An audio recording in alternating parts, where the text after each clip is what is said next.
Good morning. I'm Dan, the Business Development Manager at Encore Group. Today's webinar is Minimizing the Risks of Construction Disputes. We'll get started here in just a couple minutes. Appreciate you joining us today. And thank you to our sponsor, MySilo Project Networking. As a partner, we're excited about some new features MySilo is rolling out. One that may be of interest to our audience today is a feature that allows users to import their construction schedules from Primavera P6 or Microsoft Project. Users can then assign tasks to field staff, who can then journal and attach photos of job conditions. That'll be rolled out on April 29th at a complimentary luncheon in Houston, so if you're down that way, hope you can join us. And for others, you can check out more information on our website. So before we get started, let me cover a couple housekeeping issues. On your GoToWebinar control panel, there is a dialog box for asking questions. Please feel free to enter questions as you think of them. Your questions will go in a queue, and if we do not have time to get to those today, we will answer those questions offline. And please be sure to take the survey at the end of the webinar. I'll follow up with those, including sending out your certificates of attendance and the slide deck from today's presentation. So we have a full webinar today, so because of that we have you in listen-only mode, and please leave your microphone on mute, and again just utilize the question function. So with that, allow me to give a brief introduction. Encore Group is a project management consulting firm with a specialization in construction scheduling and delays. And Encore is also a complete solution partner with Oracle Primavera and MySilo. And now a little background on today's speaker, John Jackson. For 25 years, John has provided expert assistance in economic and forensic construction analysis, damage calculations, and information management systems for construction projects. John also teaches planning and scheduling in the construction management department at UNLV. So with that, John, please take it away. Thank you, Dan. Good morning, everyone. I want to thank you personally for attending today. I do want to let you know we're going to be covering a lot of information today. I'm trying to get it squeezed into an hour. So you will have an opportunity if you'll contact us after, or we'll send out an email with a copy of the slides if you would like to receive that. Let us know. I do want to get started on our risk series. What we're going to talk about today in regards to managing the risk of construction disputes. This is the second part in our series. We recorded a webinar a couple months back, which is the first one in this series, and so this kind of takes off where that one left off, and we'll be talking about that a little later. But what we want to talk about today is really understanding and getting a grip around the disputes that come up on a construction project. What are your first steps? How should you approach it? How can you minimize the risk of those types of disputes? So I hope this will be informative for you today. We will have a time towards the end for questions. So you can be entering your questions in the dialog box, as Dan mentioned, and we'll address them later. Or you can contact us directly as well. Before we get too far into it, I'd like to get an idea of our audience, or who is in our audience. So we're going to start off with a quick question that I'd like to ask. And if you're near your screen, if you could select what category best describes your role in construction. And let's just get a feel for our audience. We'll take just a few more seconds to get that answer in there.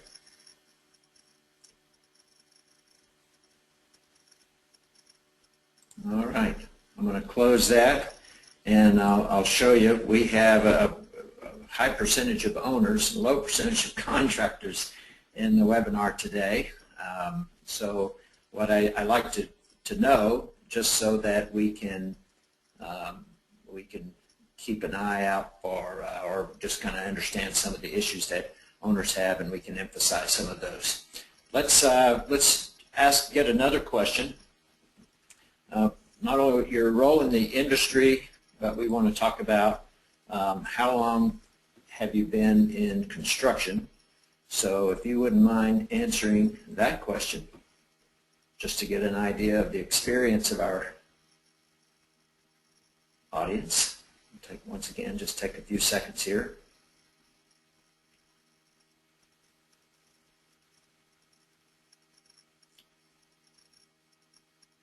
All right. We'll close that, and we'll show that. You'll see that we have quite a bit of experience. About 60% of you are owners, about 30% are architects, and about 12% are contractors. And you can see among those we have a high percentage of participants. And then we just would like to get let's do one more quick question. How many webinars have you attended this year? We'll see how webinar crazy our audience is. These are great tools to be able to reach a broad audience. Well, good. We have quite a few of you. This is your first webinar, and but several of you have attended multiple webinars.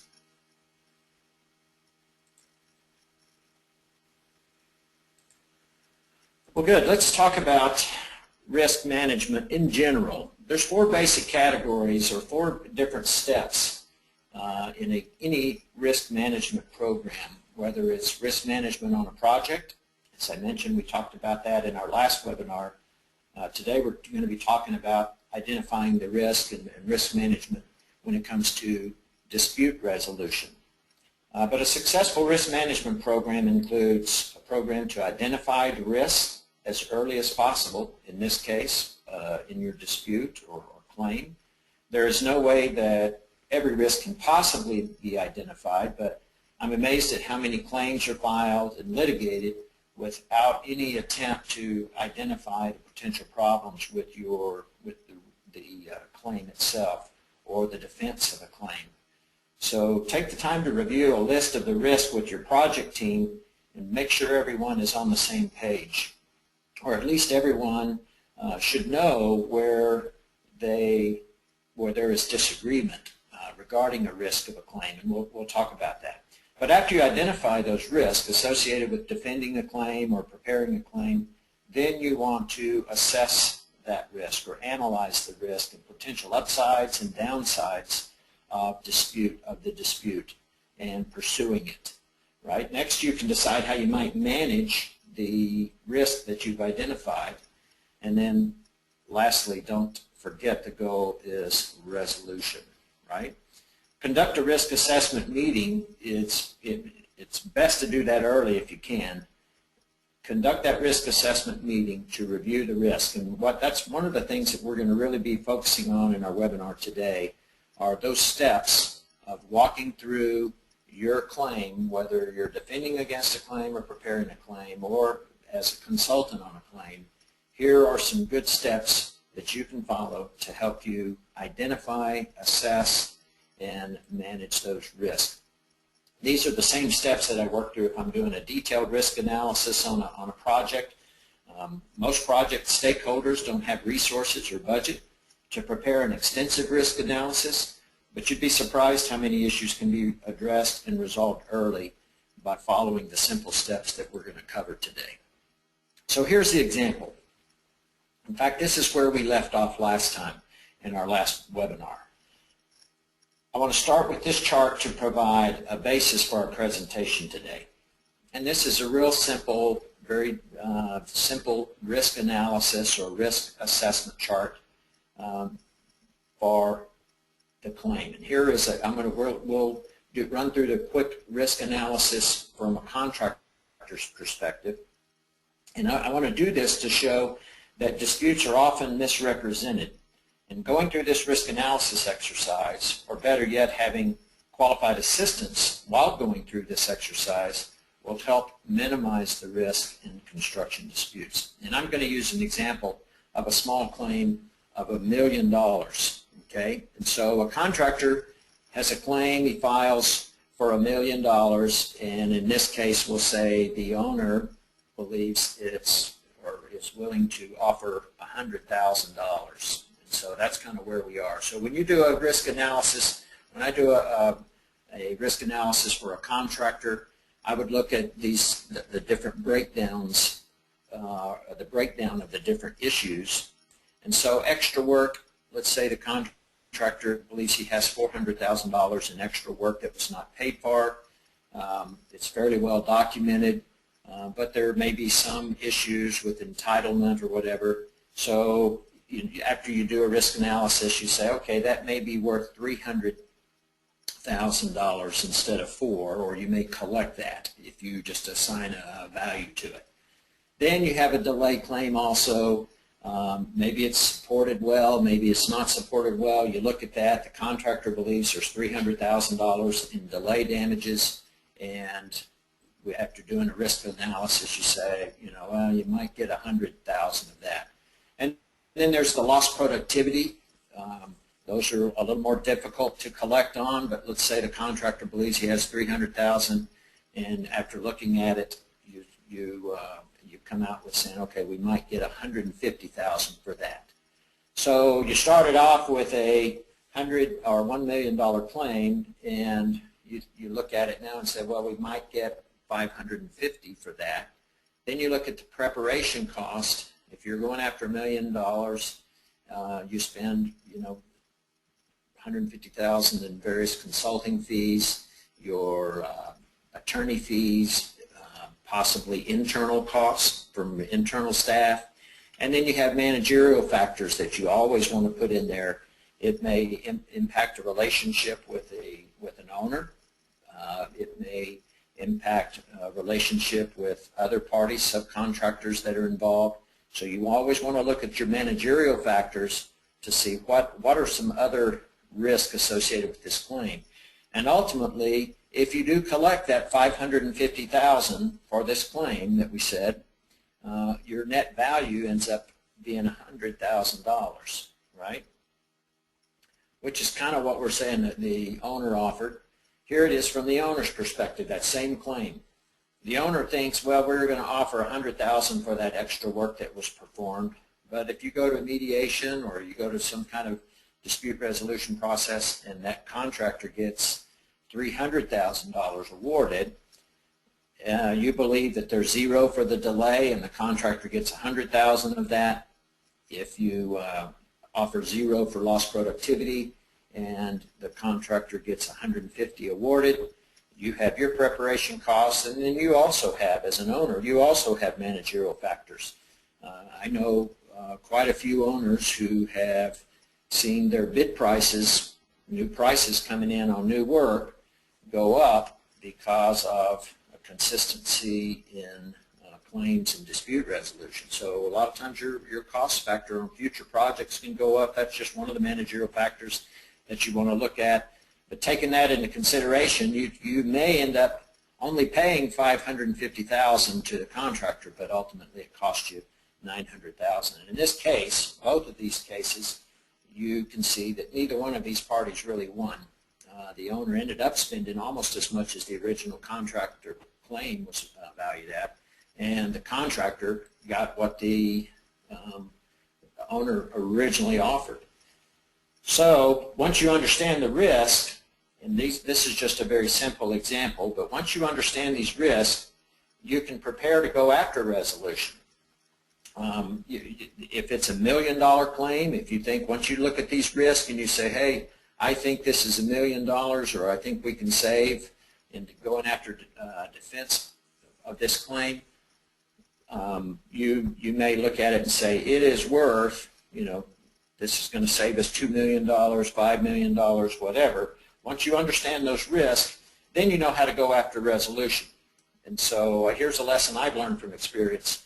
You know, in a claim like this, which we'll be talking about today, you want to treat it like a project. For example, if you're a contractor and you've got $1 million claim, it might take $10 million in another construction project to make that much profit, right? So if you've got a $10 million project that you want to make $1 million profit, you're going to put the appropriate management and appropriate project management plan in place to make sure you make that profit. And you want to treat your claims the same way. It is a project in and of itself.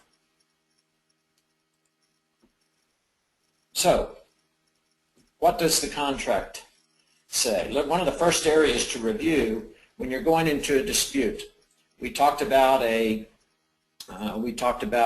identifying those risks early on. One of the first areas you want to review when you start doing your risk analysis of a dispute is how good is the contract, right? That's one of the first things that you want to look at. Was our contract good? Did we have these issues covered well? Were there conflicting clauses in the contract? Were there issues regarding exculpatory language? We'll talk about it in a little bit. History teaches that the parties and projects may change, but issues and types of disputes surrounding construction projects don't change very often. Knowing the areas where conflicts are likely to arise and carefully planning to address them can reduce the risk of conflict and therefore increase the chance of a successful project for all concerned.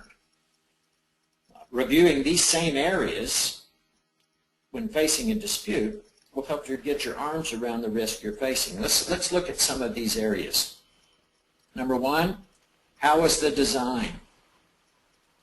Was there adequate design and scheduled time frames? If there was, it will help minimize the impacts of disputes. An incomplete, inaccurate, or poorly coordinated design inevitably will produce a project with conflicts and unanticipated costs and delays. Conversely, nothing diminishes the risk of misunderstanding and litigation and provides more protection for an owner than an accurate and complete design. That's the bottom line. And not taking time to prepare a constructability schedule can also increase costs in the long run. A project time frame that's established too short can put pressure on a contractor once they realize there isn't enough time without spending more money than planned, or too much time is often a disincentive for the contractor to get the job done quickly, and overhead expenses for both sides will run up. So the owner who pinches pennies up front and sets unreasonable schedules and poorly planned design invites substandard plans and specifications, time and cost overruns. So although an owner must pay a reasonable price for these services up front, no contract language will prevent disputes where these responsibilities are not met.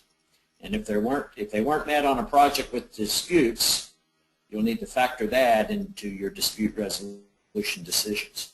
How was the design? In preparing for claims, a good step back to see how the overall design was and how the schedule time frame was put together is an important first step in analyzing your risk for a claim. Another area, was there a one-sided contract? You know, this is part of the traditional mode of managing risk, is to shift risk to one party or the other. And a lot of times a one-sided party includes a lot of exculpatory, or a one-sided contract includes a lot of exculpatory languages. Owner-drafted contracts frequently reflect that mentality that conflict can be avoided by protecting the owner from all possible claims. These contracts contain exculpatory language, waivers, and limitations intended to bar virtually all claims by the contractor. The idea is to protect the owner from all foreseeable and unforeseeable risks by shifting responsibility for those risks to someone else. However, one-sided contracts may generate as many claims as they prevent. The claims are principally caused by unforeseen or changed project conditions, changes in work, late provision of drawings or permits, inadequate drawings or specifications, or interference. When commencing when commencing construction, contractors justifiably expect that all necessary permits are in place, that they'll have access to the work, they'll receive timely engineering and owner-supplied information. All of these things are expectations that are expected conditions, and changes will be fairly compensated if they surface. Where these expectations are not met, contractors lose money on a project, and that prompts claims no matter what the contract provides. In a worst-case scenario, severe losses may force a contractor out of business, resulting in a failure to complete the work, other delays, disruptions, and so forth. So the key is both parties on either side of the dispute must remember that implied obligations, in other words, obligations not spelled out in the contract, can often overrule express obligations, or those items expressly stated. As an example, you may have a statement in the contract trying to shift risk, allowing 10 days to respond to an RFI. But if you know an item is critical and you hold it for 10 days, you will probably still be charged with a delay. Other examples include clauses that say we're not responsible for subsurface conditions. In a lot of cases, the implied obligation of informing superior knowledge, prior knowledge. If you know of a condition prior to the construction and you don't inform and you try to shift the risk by putting this, what they call exculpatory language in the contract, a lot of times your claims that increases the risk on defending against a claim. Another issue that you want to look at when you're looking at your claim, your dispute, and you're trying to get that big picture of what was going on in the project. Another question that I always ask, well, what project services were provided? Were they adequate? In many cases, the owner has no contractual obligation to provide for various services. Now, the contractor, on the other hand, has obligation to provide its work in accordance with the plans and specs and free from defect. Nevertheless, a prudent owner, a prudent contractor will provide qualified representatives for significant projects. In other words, from a schedule perspective, an owner in a contract should have a qualified scheduler look at a project schedule on a regular basis. Unfortunately, organizations, even on large projects that I see, attempt to avoid overhead costs by cutting corners here. They'll often review the schedule in detail or not have the expertise to know how to review the schedule. A typical reviewer may run some basic reports out of a software package without actually looking at the schedule to see if it's constructible or not. For example, they'll run a report to see what changes were made to a schedule. However, the schedule may be an unworkable schedule, and since no one's really reviewing it, no changes were made. And the report verifies no changes were made, so the reviewer approves the schedule, when in actuality it's a terrible schedule, unworkable and unreliable. So it is infinitely better that the defect is discovered early, whether it's in a schedule, whether it's in drawings, whether it's in site conditions. It's better to discover those issues early rather than well into the construction stage, where litigation is usually the result. So a good schedule is just like a good inspection, it's the contractor's and owner's best friend. It's just common sense for the owner to protect itself from the catastrophic consequence of others' failures. If either or both party didn't provide adequate services, your risk of resolution is impacted. So that's the third question. Were there adequate project services provided? And so if I'm sitting in a risk assessment meeting with looking at a dispute, these are the questions that we discuss, just kind of laying the groundwork. The other one, what were the site conditions like, and what did the contract say about it? We talked about this a little bit already. Views differ on whether and to what extent a contract should provide additional compensation for differing site conditions. Some contracts include a differing site conditions clause which entitles the contractor to additional compensation for unexpected subsurface conditions meeting certain criteria. some owners, public and private, model their contracts with these clauses. Other contracts are just silent on the issue altogether. The assurance of equitable compensation for differing site conditions encourages prudent contractors to submit lower bids. In other words, if a contractor knows those conditions out there and they know what they're going to have to do, and they know that if they do run into things, there will be adequate compensation for it, their bids will generally come in lower. And it's interesting, I've seen this play out over the years.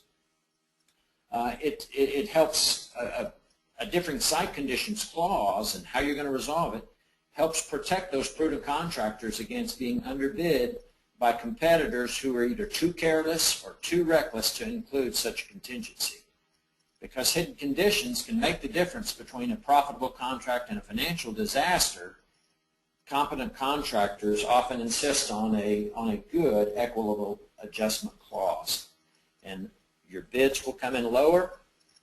You'll have a much easier time in resolving disputes, and generally you'll end up getting better contractors. So that's another thing that I always discuss with a party who is heading into dispute. One more, who was in charge? This is another big issue in a contract. A careful reading of many of the construction contracts make it difficult to find anyone in charge. Sometimes the architect's role is dwindled from inspector to just an observer, to an occasional presence, disclaiming any responsibility. Right? The architect engineer often provides generic specifications, pushing true design responsibilities for specialty items down through the prime contractor to various sub-levels of subcontractors and even suppliers end up designing the project. There have been catastrophic failures because no one was in charge, with each of the parties attempting to shift the risk to another and no one wanting to make a decision.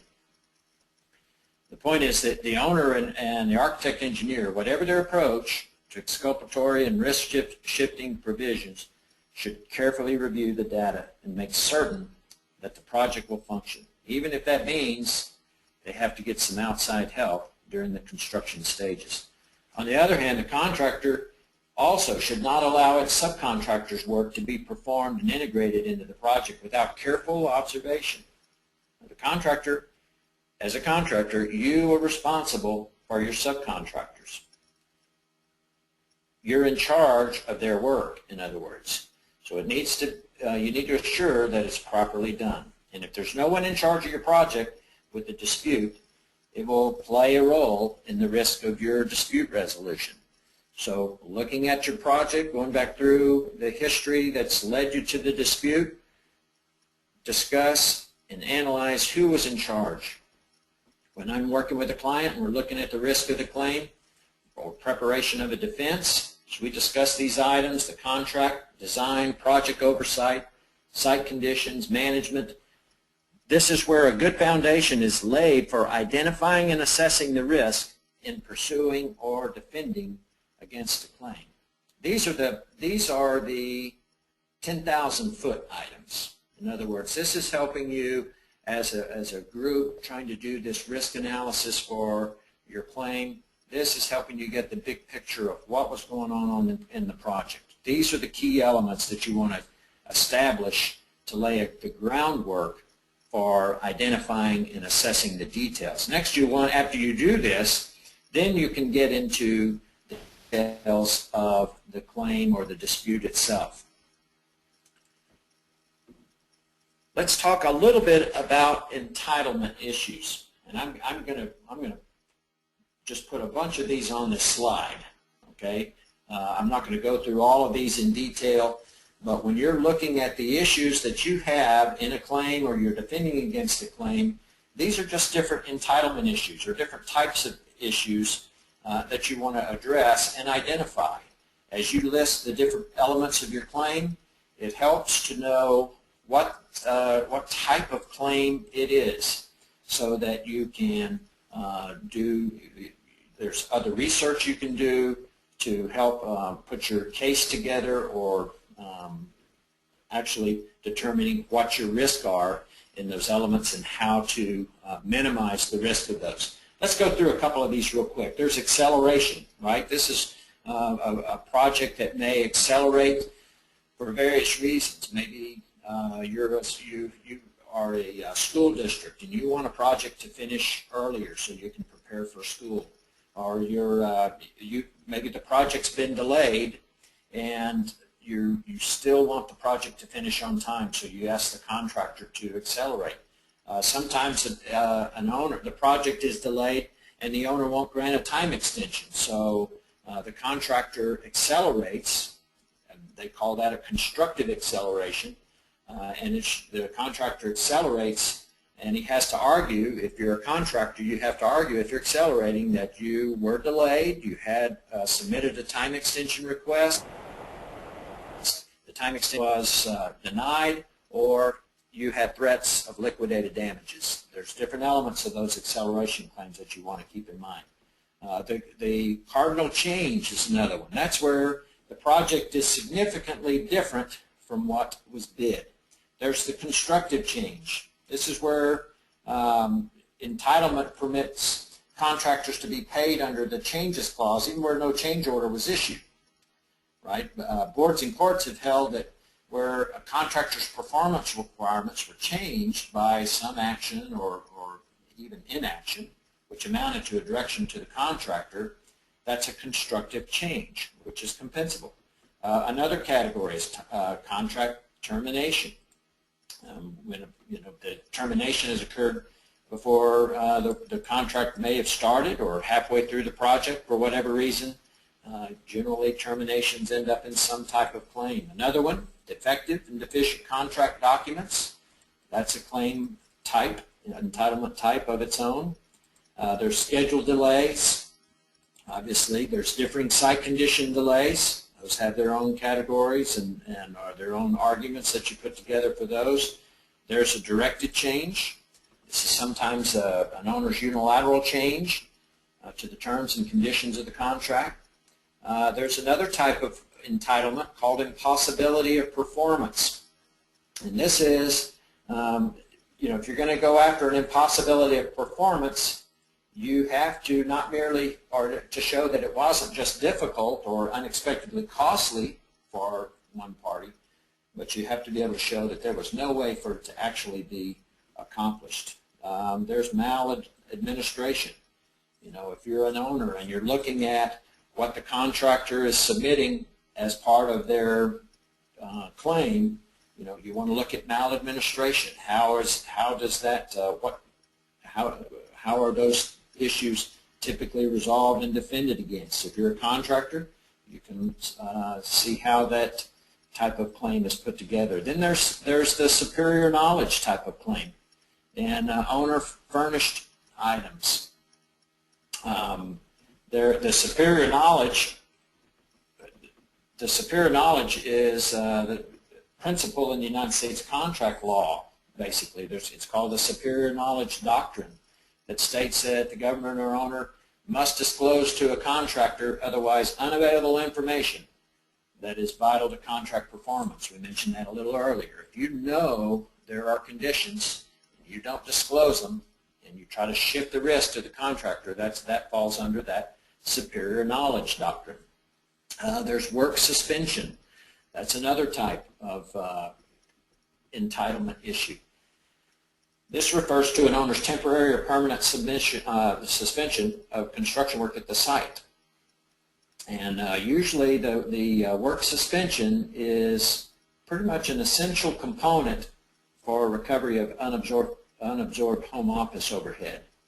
If you're a contractor, particularly on federal contracts, if you're looking to recover home office, in almost all cases, you have to show that the project was suspended.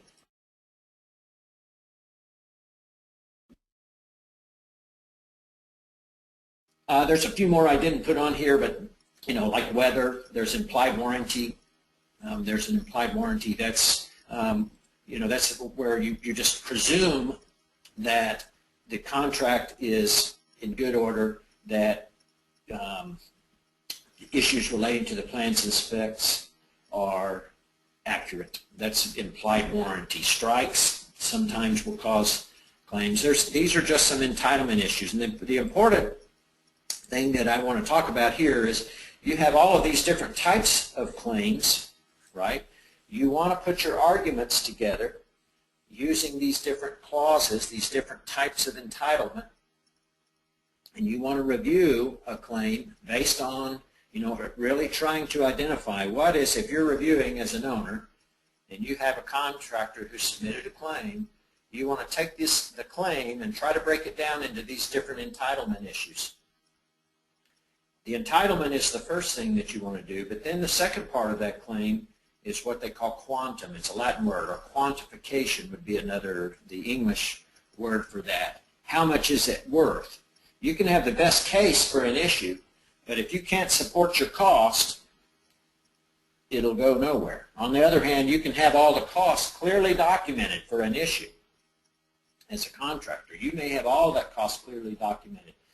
But if the entitlement is questionable, you may get none of that cost recovered.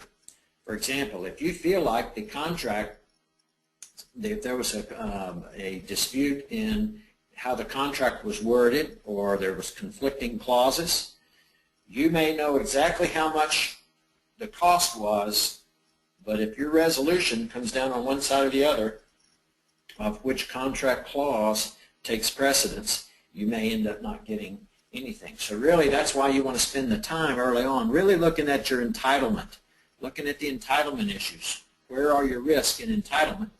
And then the second part of that, obviously, is having a good case for your cost put together. Good planning is essential to resolving issues in a timely manner. Ultimately, good documentation. Good documentation includes timely notification. That's essential to getting issues resolved. On your notifications where timely notifications made, a timely notice allows an owner to analyze the scope of the problem, make adjustments to address the issue, control the cost of the issue. It allows an owner to maintain and manage their own documentation, and it also helps resolve the issue while it's still fresh. So the key thing about notification, just a quick point, if you're a contractor, it is so important for you to provide notification because that owner needs to have the opportunity to mitigate the risk of the claim as early as possible, as efficiently as possible. If it's a delay claim, you want to make sure that you give the owner the notice so that the owner can possibly accelerate or possibly make some changes and make some allowances, make some adjustments to bring that schedule back. Notification is very important. From a contractor's side or from an owner's side, you have to remember as an owner, you may have a clause that says you have to notify us within 5 days or 10 days of an issue or whatever. And a lot of times I see a lot of disputes come about where an owner is sticking to, hey, they didn't notify us within a certain time, or they didn't submit a letter or a certain type of notification, but yet, it's discussed in a meeting and it's recorded in a meeting minute or it's submitted with the schedule or whatever. You have to be very clear or make sure you understand all the issues around notification. You don't want to build your whole defense of a claim against a certain type of notification that you didn't receive. Because ultimately, if you knew about the issue and a contractor can show that you knew about the issue, then it can be construed as notification. You knew about it. So be careful on those kind of things. And that once again plays into that the whole risk element of a claim, making sure that you analyze the risk for each issue. Break those issues down and then do the risk for each. If you remember back in that chart we showed at the beginning, how was this change order work that was documented or not well documented? There are the different kinds of delays. I've got a good example here. Here's a good example where you want to take each issue and analyze it. For example, you may have an early completion delay claim, right? This is an example of an early completion delay claim. I have I'm showing here where the contractor planned on, I'm going to get my pen here. This is when the contractor was going to finish. Here is the contract milestone. And here is when the contractor actually finished with a delay in there, right? Now, understanding the risk, this is probably one of the, I get involved in a lot of these early completion delay claims. It's a very hot topic in nearly every one of my claims. But it's important to look at this and say, well, what are the risks associated with it? If you're a contractor, let me just tell you, if you're going after an early completion, getting the amount of money for the early completion portion of it, even if you can justify the delay, we're making the assumption that your delay has been properly analyzed, was on the critical path, and so forth. Even if you do that, part of a good risk analysis is to break this down and say, you know, that part before the contract completion date is a lot higher risk at getting that resolved compared to the portion of the delay that extended past the contract date. That's just a good example of a part of a process of taking each individual issue, looking at it individually, and assessing what the risk is and analyzing that risk. If it's an early completion delay, for example, and you're a contractor, you need to be able to show that you intended to complete the project early. If you're an owner, that's what the contractor had to show you. If the contractor didn't show you that they wanted to complete the job early, their chances for early completion delay claim is very low. The contractor has to show that they had the capability to complete early, and then they have to be able to show that they would have completed early but for the delays, and ultimately that the delays were not their responsibility. So that's just an example of taking one issue at a time, walking down through it, and analyzing the delay in it. Know where your risks are. I come across this issue quite frequently. I heard an attorney say one time, to effectively present its version of the facts, a contractor needs to practice the 3 Ds. Document the job, document the job, document the job. Those are the 3 Ds.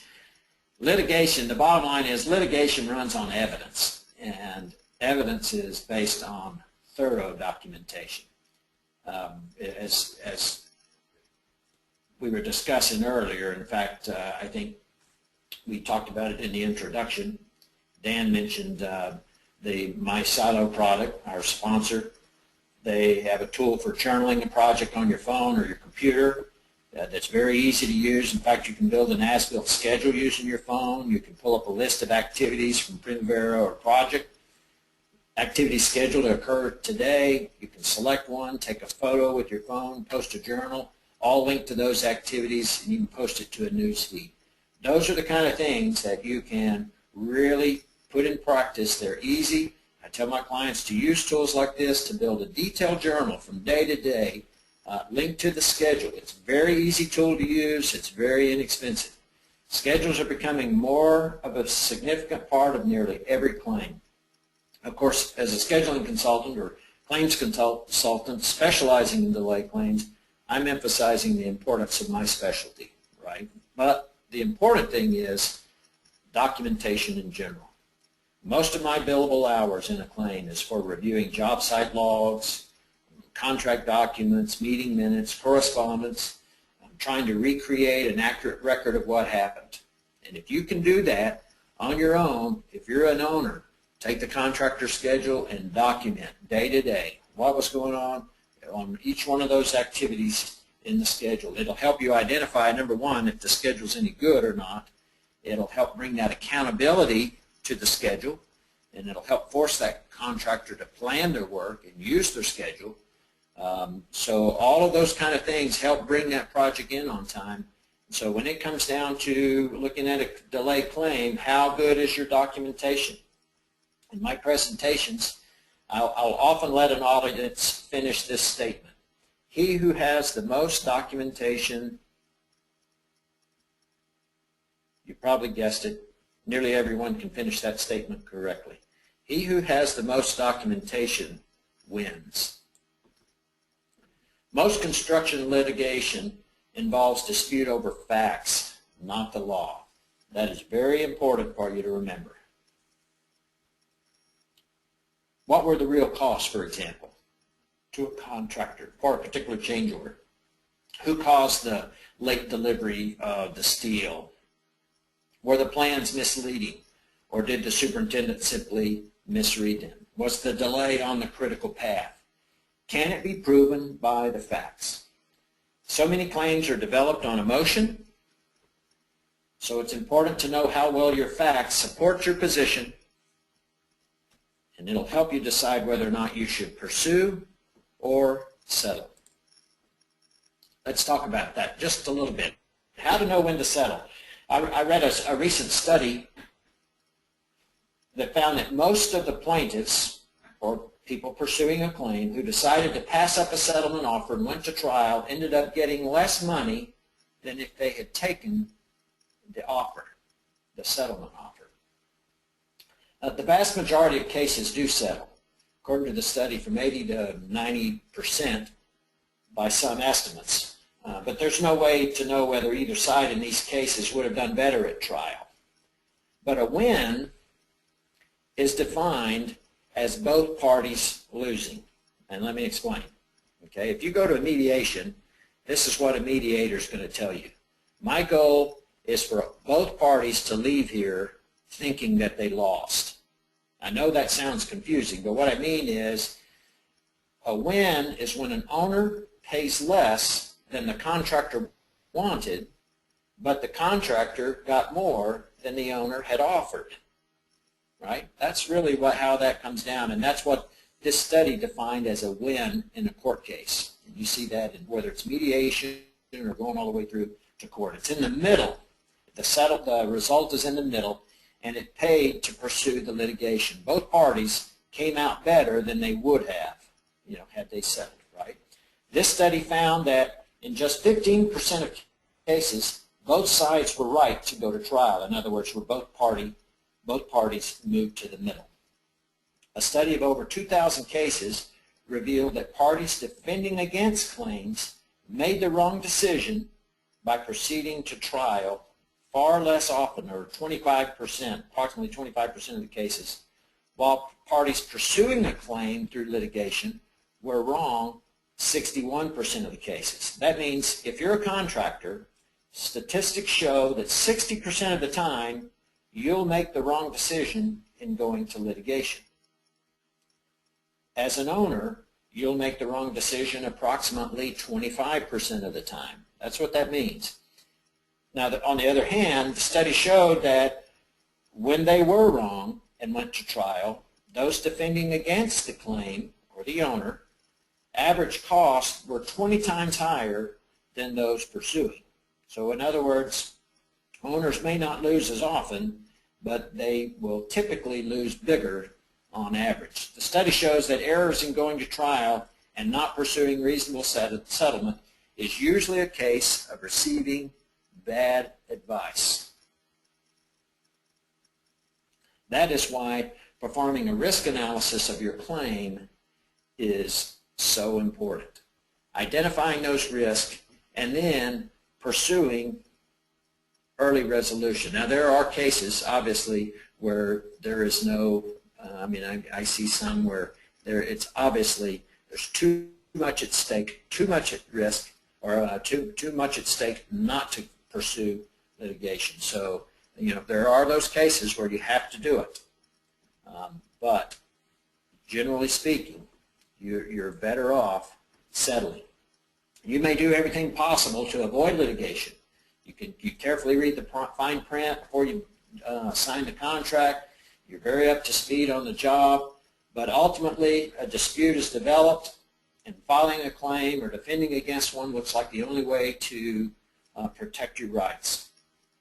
So how do you balance the competing interest of providing for the best return and keeping the claims preparation cost down? Because if you are going to go to claim, if you are going to go to litigation, it's going to cost money. So how do you balance that? You can spend, it takes money to put a good case together. So you have an option. You can spend a little money, but you may not have a very good case put together. Or you can spend a lot of money and you have a very good case, but your risk return is kind of low, right? So that's the question.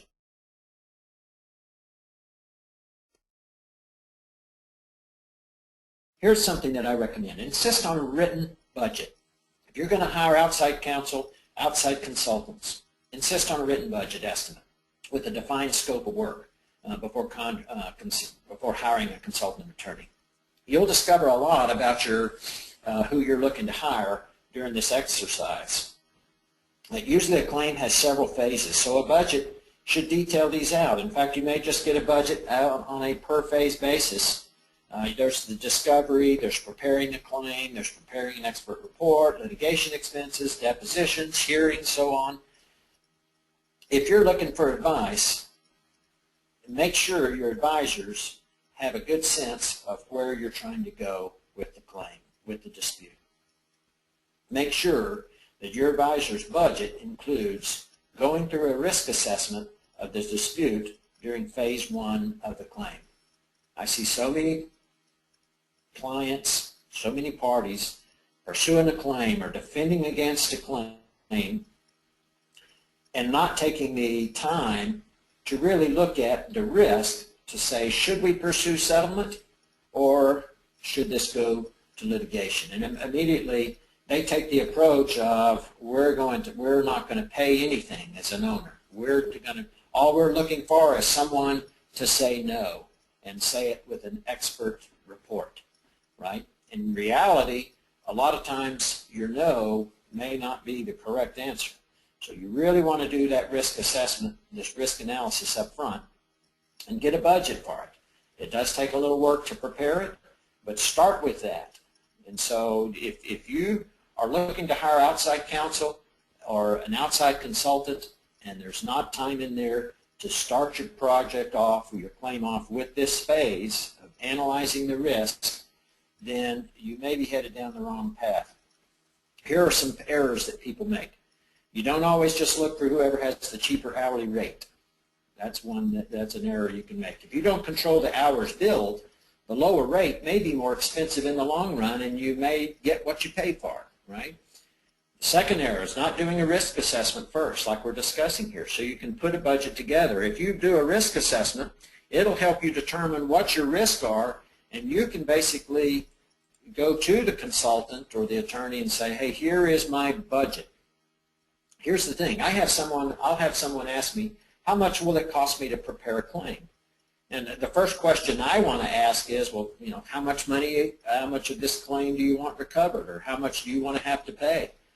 I mean, I can write a report in a week and be relatively inexpensive, right? But if I don't take the time to do research and preparation and presentation, good presentation, you may not get a good return on your claim services. So I can put a claims report together really cheap. And I see a lot of them that are put together really cheap. And the point is, it does cost money to prepare a good claim and to defend a claim well. Know what you're getting into by getting a budget. Do your risk analysis to see what it's worth and how much you should spend, and then adjust it accordingly to what you're willing to pay your consultants and your legal firm. And develop a plan accordingly. Treat it just like a project. You would spend more to manage a $100 million construction project than you would a $1 million project, right? You should make the same approach if you're going after a claim. And just like any service industry, the good news is the legal and consulting professions are tied to cash flow. And if your organization has a steady stream of business for a firm, you're more likely to get reduced fees. And a recession helps reduce those costs. When the construction industry is down, work for construction consultants is down. So we tend to be more flexible in our fees. So discuss all of that up front. Here's the key. Early resolution is a mindset.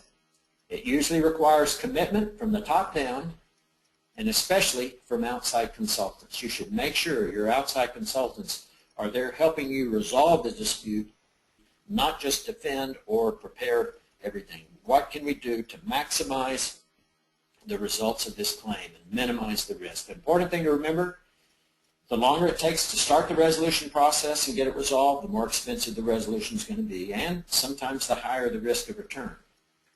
So if you're going to hire outside help, it'll pay to get advice from a trustworthy advisor who believes that early resolution is best, even if their fee is less.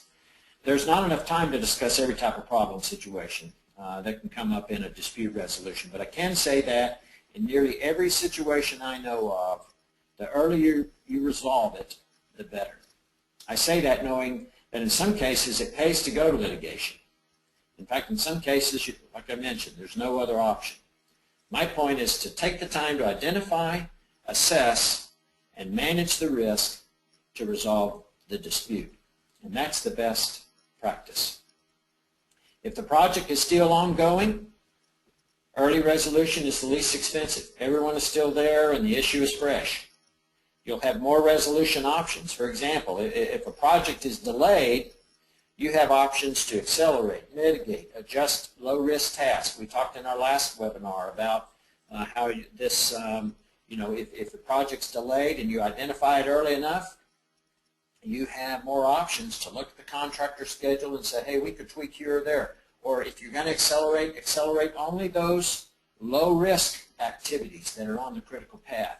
And I am constantly helping organizations, and you'd be surprised how often a delay, if it's identified early, it's addressed early, how all that dispute, potential for dispute, can be resolved early on by simple adjustments to the schedule. Sometimes it may cost money, but it'll cost a lot less than your dispute resolution process. And then ultimately you maintain a better relationship or partnering through active resolution of issues.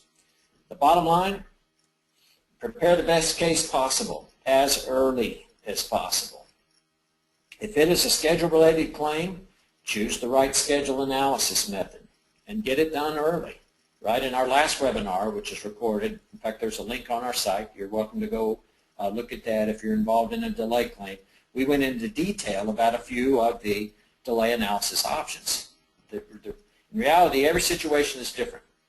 So the same method doesn't work in every case. You may have a contract that says this is how you have to submit your delay analysis. But there is a balance, and you have to look at each case independently. Ultimately, when it comes to resolving a dispute, your risk analysis and analyzing the risk comes down to looking at the project in general, having a good idea of what your weaknesses are, what your strengths are. Everything from design to the site, to your management techniques, to the control of the project. All of those things provide that foundation, and then break it down into detail for each one of the issues so you can really manage as much as possible. You can identify the risk at the level of each detail, and then control your costs through what we've discussed, and then put your best case together. There's a balance of effort versus potential return. And like I said earlier, you can spend a lot of money and put the best case, but you may not gain as much on your return. I talk to people, you may have a 100-day delay, and how well you put your case together may determine whether you may not get 100, and you probably will get more than 0 if you were delayed on the critical path, but you may not get 100. But how well you put your case together will determine whether you get 20 to 80. So you have to look at that balance and put the best case together so you can maximize the return or maximize your defense on a claim. Okay? I want to thank you so much for attending today, and our time is up, and I will look right quick and see If we we had a few questions. I'll get to a couple of them here. One of them was, will slides be available? I will send you some slides, and you're more than welcome to contact me if you have any questions related to today's webinar. Here was a question: what is the proper notification to an owner? This is from Douglas. What is the proper notification to an owner that is continually interfering with scope of plans, add and remove work from contractor, deny authorization for additional work necessary to close a permit or to complete a project? The key is consistent notification. You know, in that case, one of the best things you can do, notification, one of the best is take meeting minutes. You know, you can write letters over and over again, but meeting minutes are probably the easiest. And of course, for those ongoing issues, for ongoing issues, you want to be able to just show that they were under constant discussion.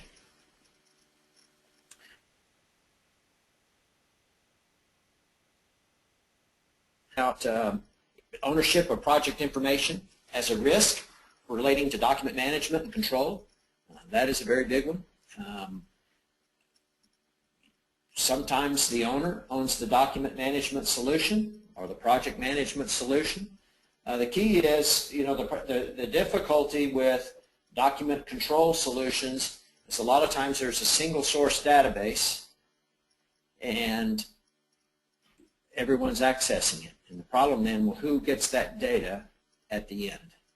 And in fact, that's one of the issues that my silo addresses. Everyone has their own data and controls their own data through the corresponding process. But ultimately, if a database is on if a database is on an owner's server, then the owner's going to own that database. They can kick you off. If it's on the contractor server and the contractor has administration rights to cut the access off, then ultimately they own the data unless you get it back through you know, either request and they give it to you, or you get a subpoena. So ultimately, who owns that database will get that data at the end of the day.